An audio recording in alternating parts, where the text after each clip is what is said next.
Latina Show. Hosted by IDM.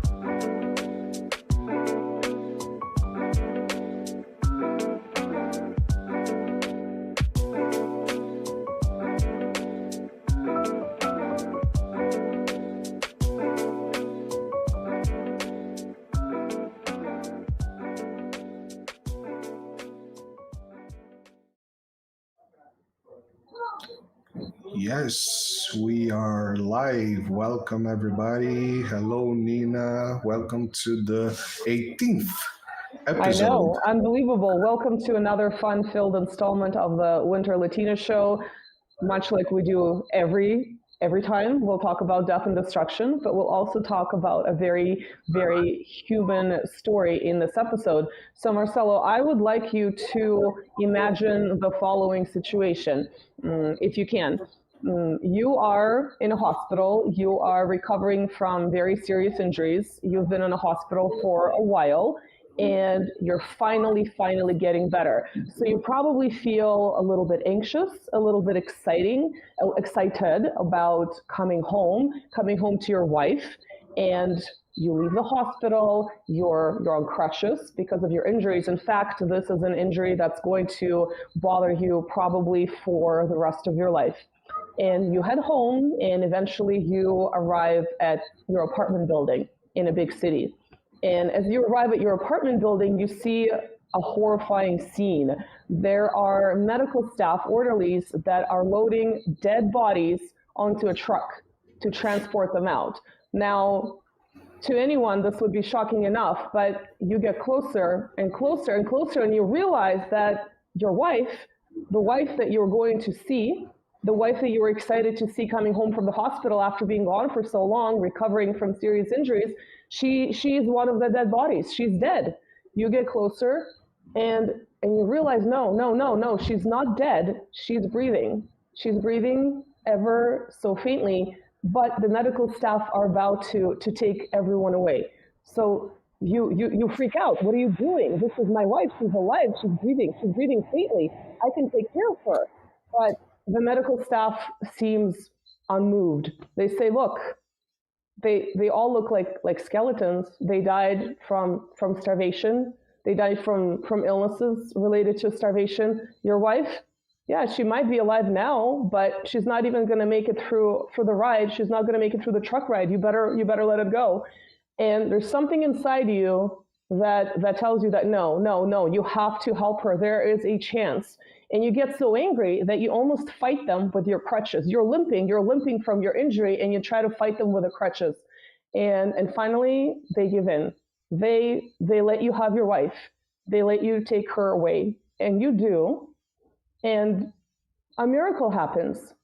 You take care of her, and after many months, she survives. And I'm not sure whether it was the fact that it was your constant presence, your caregiving, she was all alone, or whether it was the fact that she was now able to eat just a little bit more because she now had access to your rations.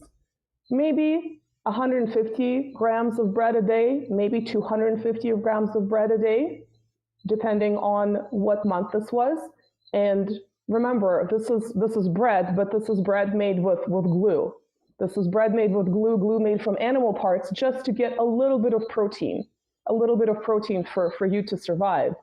And somehow your wife survives and you survive because you are living under Nazi German siege in Leningrad for 3 years, almost 900 days. And many years later, almost a decade later, she gives birth to a son. And she's in her 40s. And of course, it's not completely unheard of women having children in their 40s, but we do know that, eventually female fertility goes down and then eventually it disappears. And this is a woman, your wife, she almost died. She almost died from starvation. She lived in horrible conditions under siege, and she was able to conceive this child and have this child. And many decades later, in fact, just after a year after she passes away, your son ends up becoming a president. he ends up becoming a president of the biggest country in the world. In fact, he is still the president, he is still in power, and he ends up becoming one of the most important political leaders on the global scale. So, Marcelo, how would you feel in this situation? I know it's almost difficult to transport yourself into a situation like this because we're living in it's kind of hard to call it a relatively peaceful time. You know, maybe in your part of Europe, it's peaceful right now. Obviously, we're talking about cold, death, destruction, winter, starvation. But how would you feel if you found yourself in this scenario? Uh-oh, I can't hear you. I'm sorry. It's almost impossible to picture myself in that scenario. I was not born in a rich family, but my family had always enough and more than enough. I'm from Rio de Janeiro, and I will say misery. Even misery in Rio de Janeiro is not as rush as that. And maybe some people will give me some push on that, but the truth is that warm. It's warm. I guess that would be the one correction. It's not. It's warm. Not significantly, below freezing for many months. When you see poverty in places like Rio de Janeiro, you understand that people, even Brazilians who migrate down from the northeast, which is very warm, so people can also die from heat. People that came down from semi-desert areas, in Rio de Janeiro, you make a hole on a pipe and there's water. Shake the trash can, there's food there. So it's for me, even though Brazil is a country with, I do not like to say a poor country, but a country with a very difficult, high difference between the poor and the rich. So we have misery and we have vastly richness. I never lived and I never been to a complete miserable part of Brazil, but yeah, we have the type of scenario that you described with people, piling up of hunger, we had once upon a time, which is also amazing to me, even to picture this in Brazil, as rich as it is on food, especially. But yeah, it's unimaginable for me to understand that, and I think it's unimaginable for most of people to understand that. What I understand when I started searching for my family and the Portuguese and the Italians that migrate to Brazil, well, at that point that they migrated to Brazil, there was famine in Europe. There was, post-war. Well, in case there was pre-war scenario, which was already a post-war scenario because there was always war, famine and all that. So I learned from the stories that I read about my family that even the garden at some point was not as rich and as wealth as it is today. So yeah, I believe that most of people in the Americas especially would have some kind of history, perhaps not as rush as that one, of course, but also you have to remember that many migrated to Europe post-war and during war. So if people North America had the Great Depression, right? The effects of which reverberated throughout the world because it was an economic center. Obviously, the 1920s, recovering from World War I, there was a lot of that as well. And then, of course, as you're saying, war, and then we're back to mass starvation events in the 1940s as well. So definitely there's a broader context to this, but specifically the siege of Leningrad, that was almost 900 days. The official estimates for the death toll were around 600,000. Some people think it's closer to 1 million. And only a small percentage of those were military deaths, were soldiers. Most of those people who died were civilian, and they died from starvation and from starvation-related diseases. And obviously the cold in the winter months exacerbated the situation significantly. And like you're saying, in Brazil, it would be the opposite. It would be the heat, and maybe some other countries too. So just by looking at this, we already see that the very idea of even having a child, having almost died, having had that type of health condition, and having a child in one's 40s, it already seems a little bit almost miraculous, being rescued from a truck that was about to take these dead bodies or almost dead bodies away. Well, that's just one part of the family. If we look at the said president's father, he too escaped death on many occasions. When Nazi Germany invaded the Soviet Union on June 22nd, 1941, he was working in defense contractor type situation in manufacturing. So he actually was exempt from being mobilized, but he wanted to participate. He wanted to participate directly at the front. So now, Marcelo, imagine yourself. I'm not sure why I'm thinking of you as Putin's father, but the Putin's father. But imagine yourself. You don't have to go fight at the front, but you volunteer and you end up being part of this group, which on the one hand is a little bit safer, on the other hand is in more danger, because you are part of a group that engages in sabotage in the Nazi German rear. You're going to different locations to do nasty shit to the enemy. You, for instance, would be blowing up their railroad tracks so that they would be unable to deliver equipment and other types of supplies, food, etc., etc.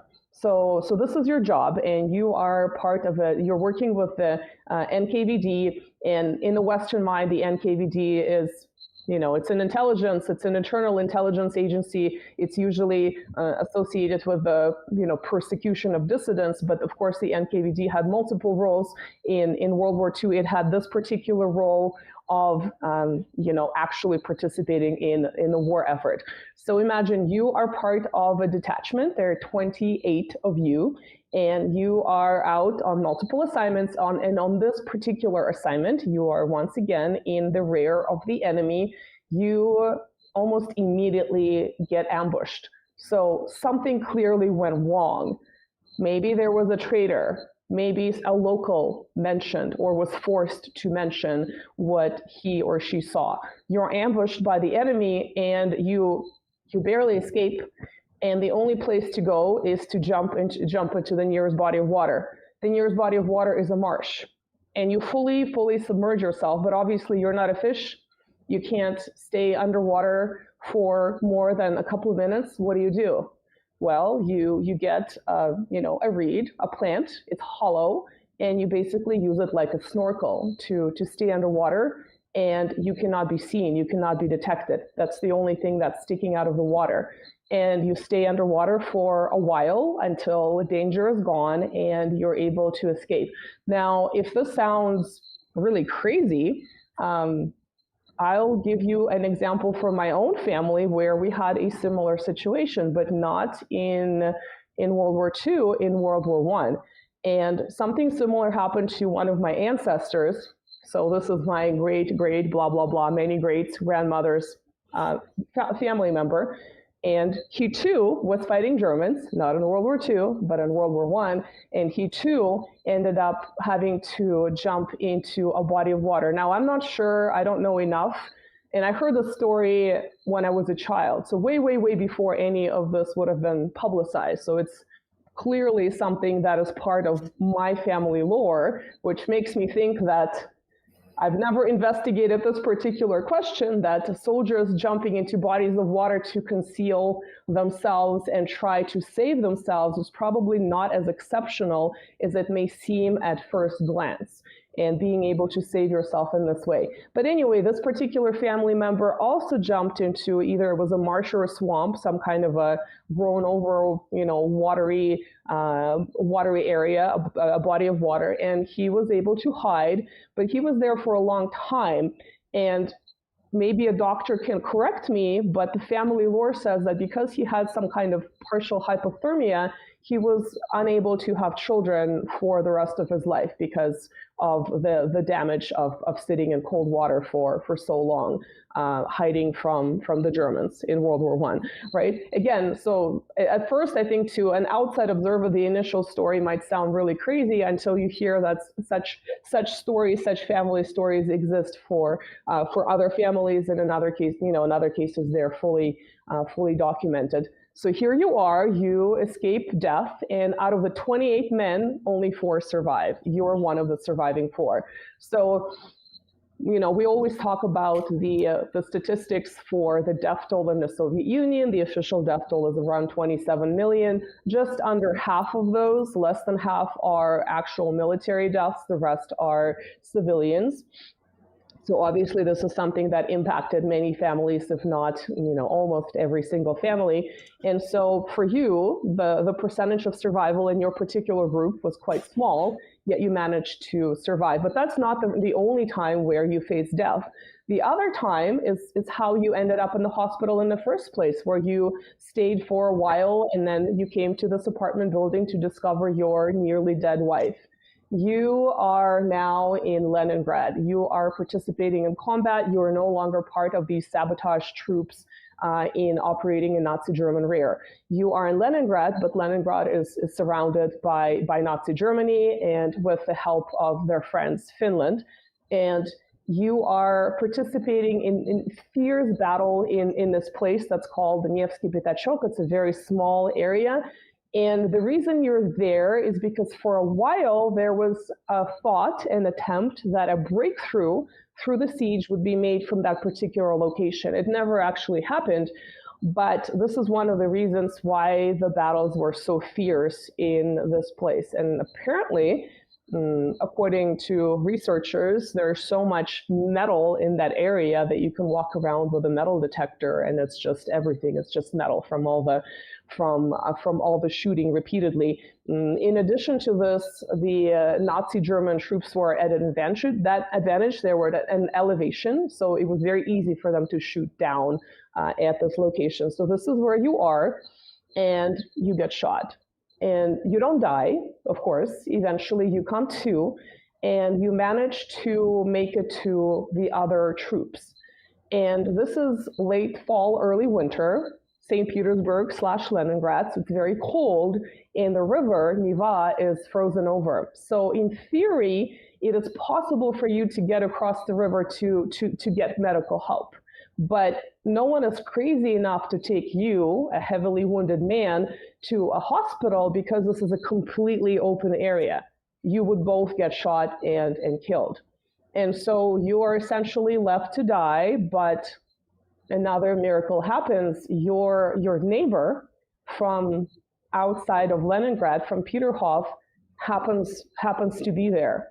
And he knows you. He knows you well. He recognizes you, and he volunteers to drag you across the ice to get help. And somehow he makes it. He doesn't get shot, and you don't get killed, and you don't die in the process. And he gets medical help for you. And when your surgeries are over, according to you, your neighbor says, now you will live and I'm off to die. And that's the last you hear of your neighbor for several decades. And then several decades later, you assume he died because, he too is participating in the war effort. Several decades later, you are out and about. This is a peaceful time. It's the 1960s. Now, of course, there is the nuclear threat hanging over everyone's head, but at least it's not all-out combat of World War II. And you go into the grocery store and you run into your neighbor and you recognize him. This is the man who saved your life. You would not be here if it were not for this man. And you embrace each other and you come home and you sit down and you cry. And I'm no psychologist, obviously, but I suspect that even if you saw lots of death all around, you probably had a little bit of a survivor's guilt in that type of a scenario, because you assumed that the man who saved you, your neighbor, perhaps your friend, your acquaintance, was no longer with us, partially, possibly because of you. And here he is, he's alive. And probably that was a moment of release and relief, even for a man that seems to be very battle-hardened, that participated in some very dangerous situations, and so you cry. And so your survival was not guaranteed, to say the least, in at least two of these cases, and neither was your wife's. And somehow you went on to live, and you went on to have this child in 1952, who went on to become the leader of the biggest country in the world. But that's not your only child. You had another child, and this child his name was Victor. He was about 3 years old during the siege. And because the food situation was so dire in Leningrad, the authorities were trying to evacuate people. And you remember our very first episode with our expert from St. Petersburg, who talked in great detail about the conditions of the siege, and specifically he talked about evacuations and the different means of evacuating people, mainly children and women. And he talked about the road of life, right? Trying to evacuate people in winter. It was over ice, of course, and very, very dangerous, but nonetheless, hundreds of thousands of people were evacuated, many successfully, and they were evacuated way, way, way into the sort of towards the Urals of the Soviet Union, so as far away from the capital even as possible. And so your son and your wife's son, Victor, who is only 3 years old, he's not doing very well. He's little. There's not enough food. And this is when you end up in a hospital. And so every time your wife comes to visit you, she secretly, of course, with your help, takes whatever food you're getting at the hospital to give just a little bit more to your little toddler. And the hospital staff doesn't realize this is happening until you start fainting from hunger in the hospital. And then you can no longer do that. You can no longer feed your child. And success, your child will be evacuated. He will be saved, but he's taken away. He gets sick. He gets diphtheria, and he dies. And until the rest of your life and your wife's life, you have no idea exactly what happened to him, where he's buried, and when he died. It's only in the 2000s that researchers open up the archives and they find information on the little toddler, Victor Putin, and how he died in the siege, or as a result of the siege of Leningrad. And this little brother that Vladimir Putin never met, because he was born almost a decade after his little brother died. He always thinks about his brother. We've seen multiple interviews and statements when Putin talks about his family. He talks about World War II. He's very knowledgeable about his family's history. There's some very detailed quotations about, for instance, the battle that I described to you at Nevsky Petachok. And he always thinks about this brother, the brother that he never met. And I think having that type of family history has been very, very formative to him. And this is the question that I'm trying to tackle in my mind. And it's a question that I thought about for a long time. So when I was in grad school, studying very detailed modern Russian history, in addition to some other topics, one of the tangential questions, it wasn't the main question that came up in the lecture, was the extent to which Joseph Stalin's psychology informed his politics and his decision-making. And this particular historian really amplified paranoia and some negative personality traits that perhaps made Stalin act the way he did, as not just a very shrewd leader, but obviously a very ruthless leader. And at the time, I didn't really like that because I didn't really think psychology was as important as I do these days. It was later when I've had some negative experiences with some maladaptive personality types that I sort of became an armchair psychologist and researched abnormal psychology for myself. And of course, we're not thinking about abnormal psychology. We can think about all types of traumatic responses, effects, et cetera, not just, let's say, personality disorders, that I started to think that psychology is much more relevant to the way people operate, even in their jobs, than I used to think when I was in grad school. And so going back to Putin, thinking about the fact that he almost wouldn't have lived if one of his parents died, and each of them almost died in such, exaggerated circumstances. And then, of course, he has this brother that did pass away, whom he never met. Do you think that experience and really being interested, well, we know he's interested in history. He shows up with giant folders when he goes to interviews. Do you think being interested in history in general, being interested in the history of his country more specifically and his family history more specifically, do you think that was formative to his personality, to the way he operates? What do you think? So just to mention, so first of all, I would like to thank Carlos and sem S, so Carlo without S for a super chat. And we have actually one question and kind of one affirmation, which is if I could ask you if there is a little bit of Putin in every Russian citizen, that, like people sharing, of course, people share this kind of past and background on the family, and we have discussed this many times on the show that basically every Russian alive today has someone that has died in the Great Patriotic War. And the same person, also Marcelo Delgado, asks, how can a leader be condescending with this kind of history? I mean, it's more like an affirmation than an affirmation, a rhetorical statement. Yeah, a rhetorical question. So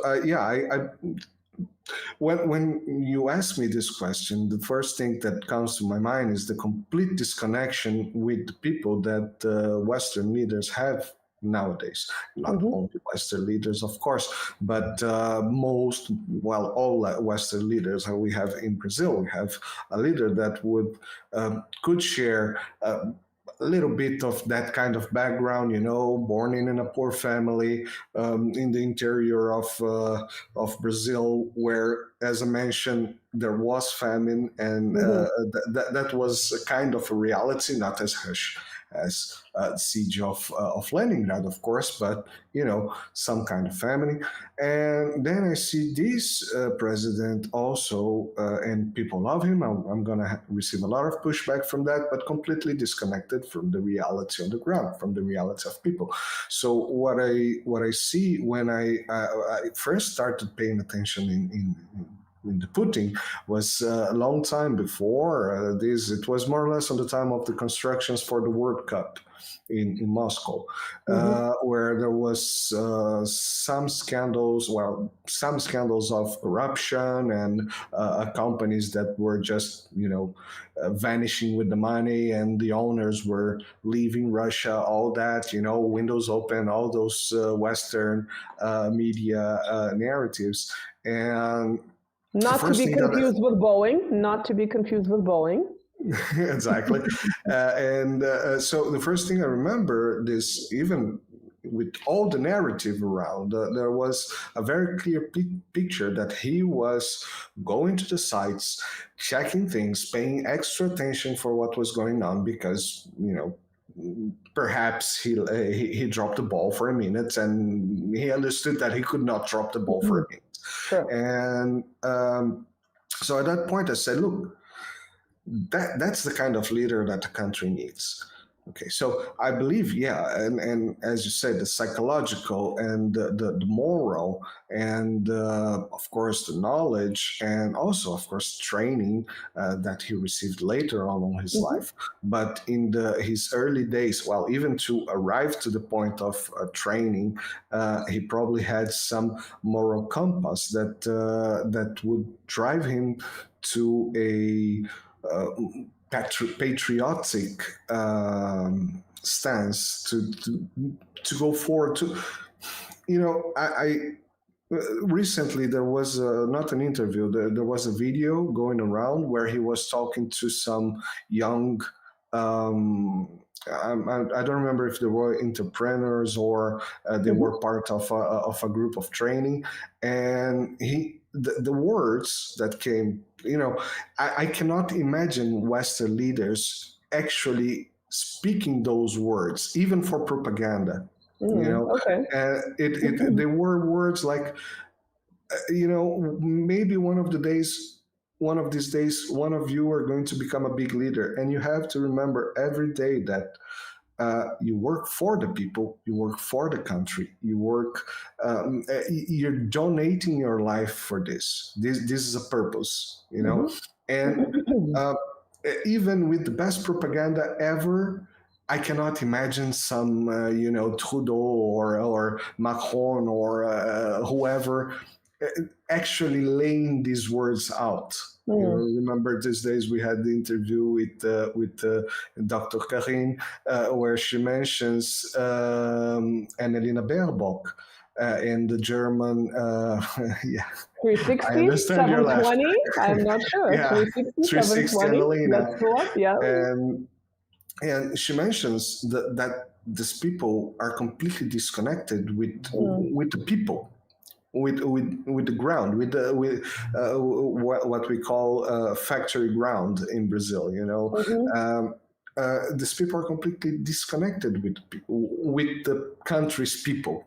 These leaders, quote unquote, are completely disconnected. And I cannot see, as far as people may say, well, but you believe this guy is going to be, he's so perfect. No, I don't believe he's perfect. I just believe that he has a moral compass that, drives him to do what is better to the people, not for him, for himself.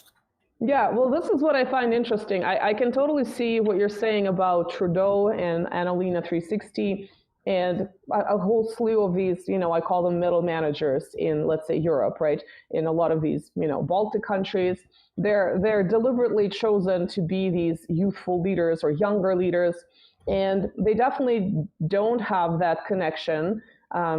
Not to World War II. Maybe they have a connection to, perhaps they had stories of personal tragedy. But with the older leaders, you would imagine that in some countries they did have family members that experienced the effects of the interwar period and World War II. So that is interesting to me, where it's almost like they may have experienced it, maybe not to the same extent as, living under siege, obviously.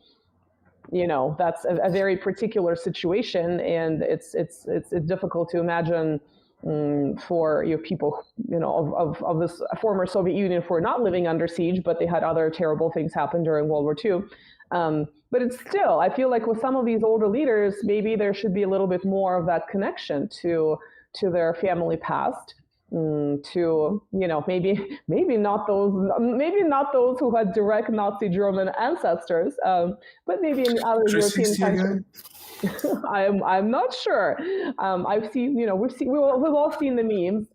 We don't want to go down the rabbit hole, but you know what I'm saying. Maybe in other countries, right? There certainly older leadership that would have had that experience or similar experience with their family, but yet it seems like they are more disconnected.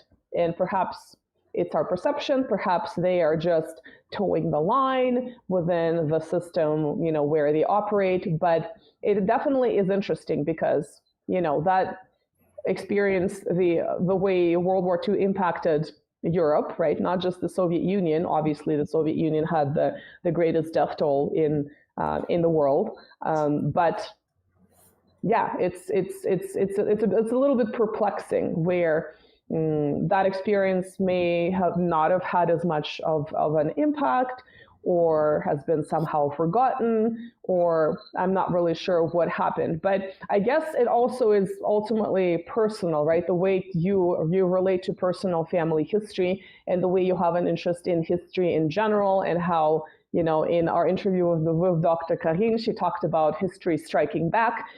She gave us numerous examples. For instance, she talked about German revanchism, which was a little bit surprising to me because I personally didn't realize it was happening to the extent that she described. And so, yeah, so I think it might also be that personal factor of having that interest in history in general, but also personal history, and knowing that, well, just imagining the idea that you did have this brother died, but you also have no information about where this child died and where he is until much later in life, right? So if he died in the early 1940s, you didn't really know those details until the 2000s, when that archival information was being researched. So perhaps having that awareness puts things into perspective, sort of that missing piece, more than other types of experiences, and also knowing how that particular city suffered. We talked about how in Italy you could walk around and you could see such and such event took place here,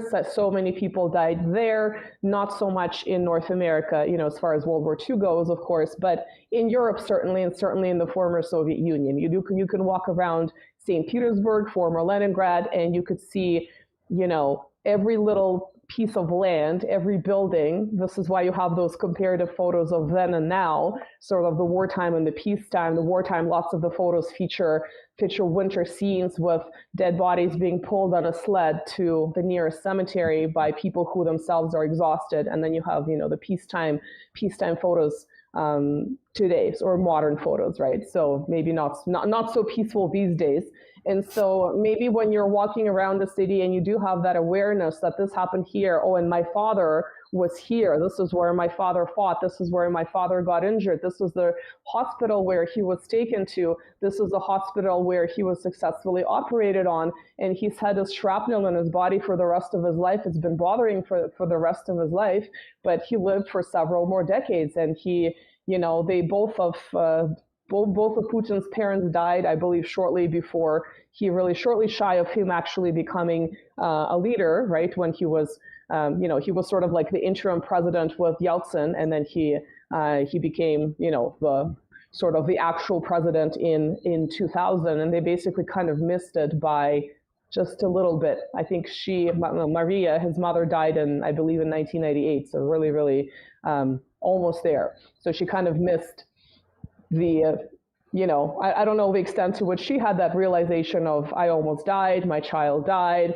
and I gave birth to this other child, which was very unlikely. I was, in my 40s, and look where he is now, right? So definitely, I feel like in this case, that family history for someone who is interested in history is definitely impactful. I don't know if it's impactful psychologically, but it's definitely impactful in terms of maybe the way that his understanding of history impacts politics, including personal history. Because up until this year, right, we had the Immortal Regiment March, and Putin would come out every year and march with a picture of his father. His father shares his name, right? He's Vladimir Vladimirovich.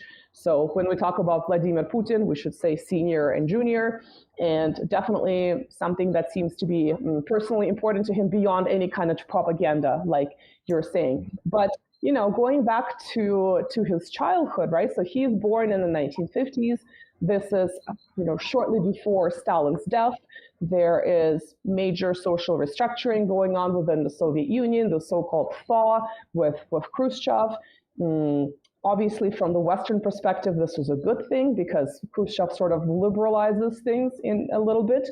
From maybe the Russian, the Soviet perspective, it's a little bit more complicated because we talked about some of Khrushchev's strange actions, like releasing, thousands of Banderites, for instance, without any kind of even political rehabilitation. And this was another example of history coming back.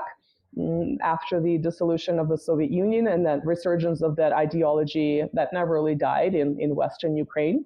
But yeah, this is the time where Putin is growing up. He's leading a very, very normal life, like many Soviet children. He does sports, and we know that his favorite sport was judo. So I think that's really an interesting choice, because usually you hear of people, children doing maybe like running and some kind of track and field, other track and field related activities, maybe soccer or something like that. So judo sounds like a very unusual choice, at least to me. I've never researched the extent to which it was popular in that time period, but it's definitely, to me, it strikes me, maybe I'm wrong, as being unusual. And as little Vlad, as in English we call him Vlad, in Russian we're like, no, don't call him Vlad, that's the wrong name.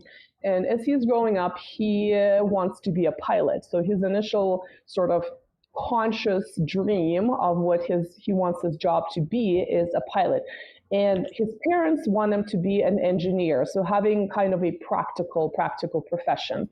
And he turns 17. In fact, he's almost 18. He shows up in the summer of when he's almost 18, not quite of legal age.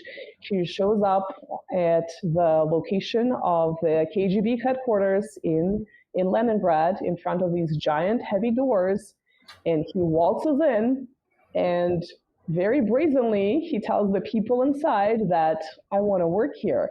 And that's a little bit shocking to people who work there, because it's not very common for a teenager to show up brazenly and boldly and say, I want to work for you.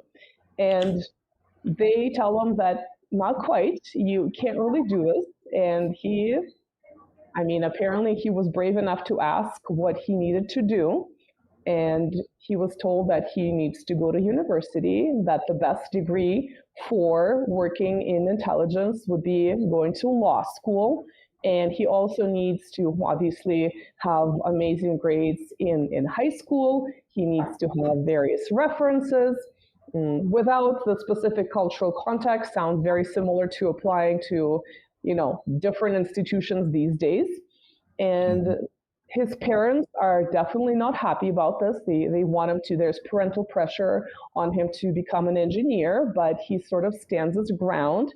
He goes to school, he goes to law school, he completes it with, flying colors. He does really well in law school, although it sounds to me like it might have been a little bit boring considering what he actually wanted to do. And eventually, as he's sort of around his graduation point, he does receive an invitation to work for the KGB. And at this point, it was, obviously it's a state job. Many jobs, or most jobs in the Soviet Union were state jobs, but this is within sort of if not the echelons of power, then within the echelons behind power, right? So it's a very, from the standpoint of prestige and having, a good salary, et cetera, this was definitely a job that one would want to have.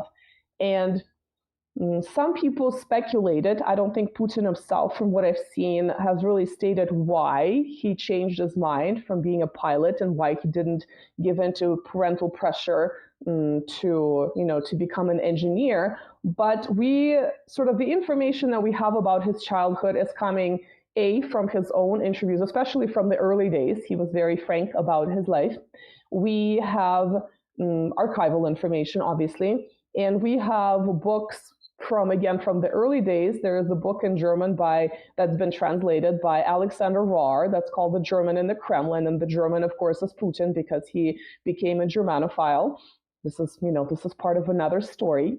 And in that book, Alexander Rahr the writer, the journalist, speculates that this was the early 1970s. Oops. Can you hear? Wait. Mm-hmm. Yeah, your camera got blocked. Oh. Let me see. Yeah, I think you're back. I'm back. Okay. Yeah. Welcome back, me. Welcome back to the Welcome Winter back to Latina me. Show, episode I know. 18. Well, I'm not sure whether my sound was still on when. No, it broke for 10 seconds, I would Okay, say. sure.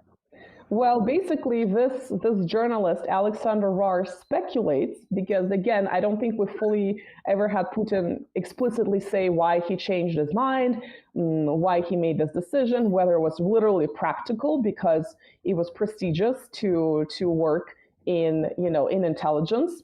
But this journalist who wrote The German in the Kremlin, he speculates. I don't know if it's ever been translated into English, probably, because it's sort of from the early days. He speculates that this was the early 1970s. This was the time of Ostpolitik. There was a little bit of the détente, not just with the United States, but also with West Germany. So that was really in the news at this time. So perhaps this journalist speculates Putin was attracted by the idea of working in intelligence in relation to the foreign service, right? So that was, it's not like this journalist says it's not so much that Putin wanted to be James Bond because he wasn't in the military, otherwise he would have gone to the military. I mean, he did have the status of lieutenant in reserve, but it was because of the way university education worked, and there was a little bit of kind of like mandatory military training that everyone received. It wasn't like he was in actual military. So clearly he didn't have that interest. I know using James Bond for a Soviet KGB is a little bit weird, but that's in the book. I mean, I think Rar is trying to describe it to a Western maybe audience by using James Bond as sort of this token, intelligence superhero that also would have had some kind of military training. So he thinks that because there was all this publicity about the rapprochement with West Germany and having better relations with sort of the outside of the Eastern Bloc, the so-called Eastern Bloc, perhaps that is something that was appealing to Putin. Because certainly when he was accepted to work for the KGB, he started learning German, and he learned German for several years. We know that he would describe himself as a Germanophile, and he's been described as a Germanophile by other people, of course. I've seen in our comments some people talk about that East Germany and West Germany are two very different animals even today, even though it's been years since the fall of the Berlin Wall, that the two places, the two regions are somewhat different, and perhaps there's something to it. But nonetheless, this is how Putin would have perceived himself, and I think he still perceives himself in this way. Although we talked about how in the recent few years he's probably been quite disappointed by the way relations with Germany had gone. But I think we probably don't want to go too far into his adulthood and into his training, because our focus here is really has been on his family. And the one thing we didn't touch upon, Marcelo, do you know that there is a sort of a kind of a connection to intelligence in his family life, even before his parents, his grandparents? Are you aware of that? Or is this too far of a deep dive for you? That's too much. Too much. Well, this is another factor that some analysts, some research think may have influenced him. Putin's grandfather, Spiridon, which is kind of a very traditional Russian name, he was a chef, a cook. But he wasn't just a regular cook working in some cafeteria or in some restaurant. He actually worked for the highest levels of power. He cooked for the government, like the leadership. And you can imagine, it's the 1920s, you are a chef. This is shortly after the revolution. The Soviet Union is the new kid on the block, new giant kid on the block. I mean, you can call it, maybe territorially, it's the refurbished Russian Empire, but ideologically, it's a completely different animal. And it's not really recognized by many countries that, fear Bolshevism. It's not, for instance, recognized by the US until the early 1930s. And it definitely fears its ability to survive, even though, technically the Civil War was over in the early 1920s. So at that time, let's imagine you're a chef for the government, for the leadership. What kind of training do you think you have to do? What kind of checks do you think you would have to pass to prepare food for people who rule a very large country? Well, I think... What do you think? No idea. Well, I mean, obviously, you have to have had some connection to intelligence. If you're not in intelligence yourself, you would have had to have rigorous checks to ensure that you're not, in fact, going to poison the said leadership. And I'm sure the concerns, even in the 21st century, for any kind of kitchen staff, chefs working today with prime minister. Oops, broke again. Wait, okay. Broke for 2-3 seconds. Okay, you made the point on intelligence service. Well, I'm pretty sure the concerns which is something are that I have never thought about. I'm sure the concerns are today, because the easiest thing would be to poison a leader, right? You have access to food, and it doesn't have to be a chef. It could be the kitchen staff that is doing your dishes, right? So I'm sure the level of checking, even in the 21st century, is extremely rigorous to be able to work with food and any kind of food-related services to ensure that it's safe for a leader to eat. So in the 1920s, in a new country that was very paranoid about being, overthrown, this new government, I'm sure the level of checking was intense. So, I don't know if there's official sort of archival, publicly available information on Spiridon, the grandpa, being in intelligence, but we can safely assume he had some kind of, very close connection because of the nature of his job. So some researchers believe because his grandfather had this type of job and he probably had that connection, that may have also influenced his decision-making process from wanting to be a pilot to going into intelligence. I don't know what you think about that, but possibly, again, another impact of family history here. But very interesting. Yeah, no, I mean, perhaps. I mean, it doesn't mean that the dream was over at that moment. Sure. I mean, a pilot and Secret Service agent, there can be connections there. Sure, it sounds like a badass job that any teenage boy would dream about, right? So exactly. But as Larry Johnson always says, everybody thinks that is James Bond, but 99% of the cases look more like Dilbert. So yeah, but of course, at the same time, being part of some army, this is not exactly army, that's intelligence, but some kind of country protection office, you always have some special trainings. One of them could be being pilot, piloting helicopters.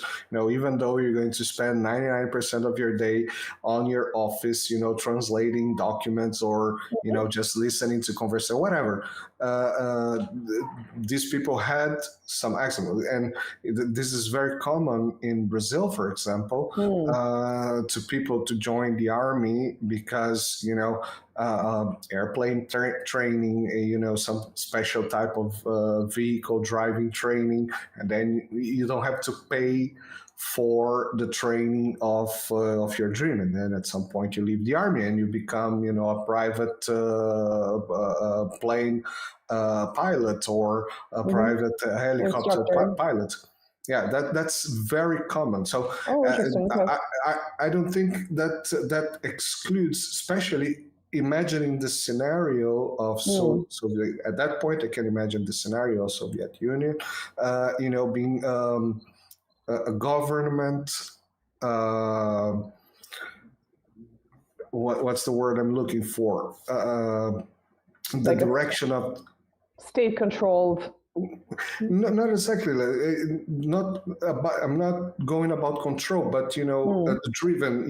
A state-driven workplace. If you want this type of work, you have at some point to get. Oh, I completely lost Nina now. it dropped. It dropped. And yeah, wow. So I imagine that I can write her a message. You dropped. Okay. And you're back. Yeah. And you were gone too. This is the first time I've noticed you disappearing. So You dropped. I mean, our connection dropped probably from your side because here in YouTube everything's okay. Oh, weird. Okay. If you're listening to us, just write here in the chat. If there's some problem in the communication, just write in the chat. But yeah, I'm looking here and we're okay. We just vanished. You just vanished for a minute. So yeah, I mean, it's a government, a public place. I will not say government, a public place driven economy and country. So people go to public sectors to work, and perhaps he could have seen that. And he could have gone into a public place as a scientist, right? He could have gone as an engineer, like his mom and dad wanted. So I think something shifted in his thinking. Perhaps it's the prestige. Perhaps it's this publicity in the news. It's really hard to kind of extrapolate without having the person actually tell you this was what I was thinking when I was 17, right? Which may have changed by now. His perception of what he was thinking back then versus now may be two different things, because imagine what. Especially now, I'm believing he's on his office right now thinking, why didn't I do the engineering course? Right. Why? I have to deal with Annalinas and Macrons of the world, and I could have just been this average engineer. I would have been retired by now. Which, by the way, who cares? Comment here in the chat. Putin and Angela Merkel should have marriage. So we have to do an episode about that, because I always say that marry someone that looks at you the same way as Putin looks at Merkel, and vice versa. And vice versa, when she used to get the flowers, but no more. Once upon a time, she doesn't get the flowers anymore. Yeah. So yeah, I think that part of it, I think, is difficult to really definitively decide upon without having the source tell us what the decision-making process was. But yeah, I think we could probably start wrapping it up here, because the adulthood is kind of a little bit of a different animal. But it's really interesting how, I mean, obviously he's not the only person who had a very normal, average, the word normal is not accepted these days, very average lifestyle for, a boy and a young man, right? After the turbulence of World War II subsided, compared to other Soviet children, right? So I have a comment here saying that Putin should get married with Dilma Rousseff, who was the president of Brazil. Oh my goodness! Please, Sarah, don't make me. Don't make me. I thought you guys would pick some like 20-year-old, and you guys are going after seasoned female politicians. I'm pleasantly surprised, because I thought it would be like, oh, he should marry, this 21-year-old pop star. But no, thank God. Yeah, Taylor Swift. Oh my goodness, yeah, let's not insult Putin, please. Yeah, we want something special for our dad, the Tsar, right? But yeah. So I think it's obviously he's not the only one who's had this really ordinary childhood with going to school, doing sports, very, very maybe unremarkable in many ways. And I think when this is jumping ahead a little bit, when he first was chosen by Yeltsin, right? Suggested by Yeltsin, this was a huge surprise to everyone, because he was not someone who was known. And I think back at the time, some people were saying that he's almost like this gray, kind of like a gray cardinal who's been behind the scenes. And other people are like, oh, he's so mousy. No one knows about him. Like what is this guy? What is, we haven't heard about him. So that was definitely a big change of plans, I would say, for what not just the global leaders, but also the people of Russia perceived their leader to be as. So I think that was also a very interesting change. But again, that's part of another story. Perhaps we can do the early years at some point from the 1980s in East Germany to coming back from Germany, the collapse of the Soviet Union, and in the 90s. I mean, that's also kind of a very turbulent time for different reasons, very interesting, but that is adulthood. I just thought that, again, as someone who is interested in my own family history, and there's only so much information I can get because, some people have simply passed away. I have no physical access to the archives. Some archives are not in Moscow. I would have to go to other cities to even try to access this information. But I do the best I can with what I have. And in that sense, I feel like my interest in history at large and my interest in family history and how my family history fits into the broader history is I can kind of understand, I can relate to this man who is, larger than life as we kind of perceive leaders of countries. I can relate to him on that particular level. So that to me is really fascinating, especially something, again, like it's almost like how is he even around? His mother almost died. His father almost died multiple times. His brother did die, and he was born. And again, I'm sure there are other stories like this where someone barely survived, and this child wasn't meant to be, but was born and went on to thrive, right? So, and probably not the only one, but I guess when we look at political leaders, we have a little bit of a different expectation for them. So I don't know what your take on that is. Yeah, so we have one question here in the chat that it was the first question before we come on air, and then at some point the person Peter Shane asked again, which I don't think is too relevant, but out of curiosity, trivia, that is if the mother of Putin was from Jewish ethnicity. I have any no idea. information about that? I haven't seen that, but I don't really see what relevance this has, other than jumping into some kind of a particular conspiracy theory, which I personally don't really find relevant. But from my understanding, neither parent was, but that's as far as I know. Perhaps there's some other information. I just don't see that as super relevant to what we're talking about. But I thought this was like some kind of trivia of, in what year and on what date did such and such thing happen? And be like, oh my God, I have no idea. I'm not as prepared as Putin, who shows up with his folder full of 1,000 printed pages. So in that sense, yeah, I'm definitely not. So yeah. No, exactly. I asked just as a trivia because it got me curious to ask the question. And that's it.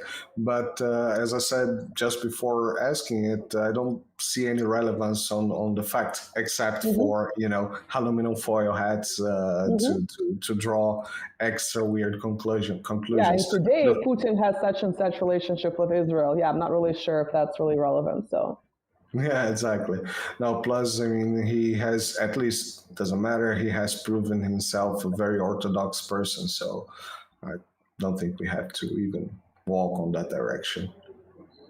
Okay, well, I mean, we can wrap this one earlier than our usual episodes because this was a little bit different. But if you guys like the sort of more of a storytelling, I mean, obviously it's a true story, but more of a storytelling format but in addition to discussing current relations and certain historical events, definitely let us know. We can do something similar. We can definitely do a part 2 to this, but we can also discuss other events and people in this format. Personally, when I listen to other people in another genre, let's say true crime or some other format, I listen to them in breaks because I'm doing laundry and cleaning and doing all this other fun housework stuff. So my consumption of that content is very disjointed. I personally like that format of learning about something in sort of a storytelling format. But yeah, you guys let us know. It's something that I would like to pursue personally, but of course I'm open to your opinions as well.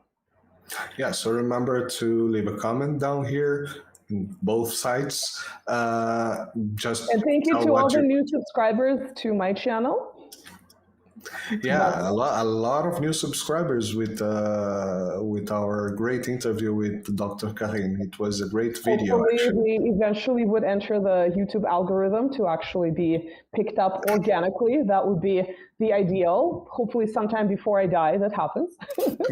But who knows? Don't worry, things come at time. It will. So remember to like, share, subscribe to the channels if you're on the. And let Marcelo message- know whether you like his crazy Putin baby AI image, which I thought was, at first I thought it was so insane, and then I thought, I'm going to use it because it kind Did of you looks use like the AI I used the crazy one. Oh my Good. gosh, this is how we know that we're running out of time, because Exactly. It's time for my younger pet decides to come and visit and say, I haven't offered my I wanna go expertise outside. on this topic. Yeah, well, we can blame Exactly. the black cat. We can blame the black cat that came into my house that I was telling you about before the episode for all the disruptions. For all the disruptions, Yeah. it might be true. Remember the Matrix, what I know. Black Cats means. All right. It's disrupting the Matrix. Thank you guys for yeah, watching. I'm not even Thanks for apologizing watching. for dog presence, because it seems to be, it's just going to keep we happening. are all animal lovers here. Or you have to be. You have no choice. Plus, if you want to help funding the Nina's work, you have the links of Buy Me a Coffee, so you can buy her a coffee via Buy Me a Or Coffee. you can go on subscribe on my Twitter, where I post sometimes the same, but sometimes different content. But I just got approved, so I forgot that I even applied for this. It's taken forever. So Which, by the way, because of this last video, you should be approved on YouTube as well, no? For monetizing. Not yet. No, I know. Not even first year? No. So share with your friends. We need at least 1,500 subscribers for Nina on her YouTube channel, so she can monetize and you can give a super chat. I need some. My subscribers are okay. I need watch hours. That's what I need. But at some point before I die, hopefully we can get to that. So anyway, thank you for watching. Let us know if you want a part 2 on Putin's youth. Or any other type of storytelling about other major historic personalities. Doesn't even have to be Russian. It could be something that interests us. You can suggest them for sure. Thank you for watching, and we will see you in the next episode. Bye-bye. Bye.